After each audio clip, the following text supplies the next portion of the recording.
بسم اللہ الرحمن الرحیم۔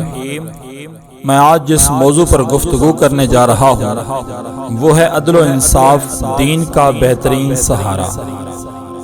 قاضی ابو عمر محمد بن یوسف رحمۃ اللہ علیہ سے منقول ہے، فرماتے ہیں کہ ایک مرتبہ میرے والد محترم یوسف رحمۃ اللہ علیہ لوگوں کے فیصلے کر رہے تھے۔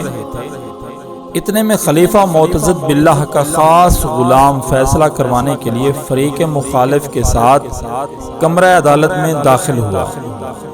اس کا کسی معاملے میں ایک شخص کے ساتھ جھگڑا ہو گیا تھا۔ وہ اپنے مخالف فریق کے ساتھ کھڑا ہونے کے بجائے خاص لوگوں کی نشست پر جا بیٹھا۔ حاجب نے اس سے کہا، عدالت کے اصولوں میں سے ہے کہ فریقین ایک ساتھ کھڑے ہوں، لہٰذا آپ بھی اپنے مد مقابل کے پاس اس جگہ چلے جائیں جہاں وہ کھڑا ہے۔ حاجب کی بات کا اس نے کوئی جواب نہ دیا اور وہیں بیٹھا رہا۔ خلیفہ کا خاص غلام ہو کر فیصلے کے لیے ایک عام آدمی کے ساتھ کھڑا ہونا اس کے نفس نے گوارا نہ کیا۔ اس کی اس حرکت پر میرے والد یوسف رحمۃ اللہ علیہ کو بہت غصہ آیا۔ انہوں نے پکار کر کہا، تیری یہ جرت کیسے ہوئی؟ تجھے تیرے فریق مخالف کے ساتھ کھڑے ہونے کو کہا جا رہا ہے اور تو انکار کر رہا ہے۔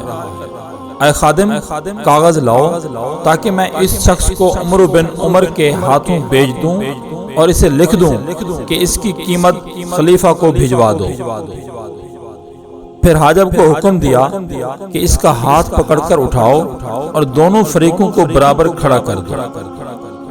حاجب نے اسے زبردستی اٹھایا اور فریق ثانی کے ساتھ کھڑا کر دیا۔ جب مجلس قضا برخاست ہوئی تو وہ غلام خلیفہ کے پاس جا کر رونے لگا۔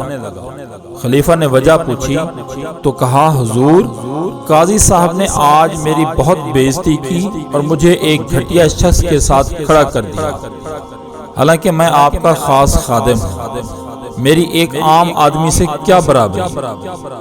خلیفہ نے غضبناک ہو کر کہا، اگر قاضی صاحب تجھے بیچ دیتے تو میں اس بے یعنی کہ سودے کو نافذ رکھتا اور کبھی بھی تجھے اپنے پاس نہ بلاتا۔ میرے ہاں تیرا خاص مقام ہونا عدل و انصاف کے لیے آڑ نہیں بن سکتا۔ بے شک عدل و انصاف سلطانوں کے لیے مضبوط ستون اور دین کے لیے بہترین سہارا ہے۔ قاضی صاحب نے جو کیا درست کیا۔ اللہ عز و جل ہر مسلمان کو حق گوئی اور حق کا ساتھ دینے کی توفیق عطا فرمائے، آمین۔ وما علینا الا البلاغ المبین۔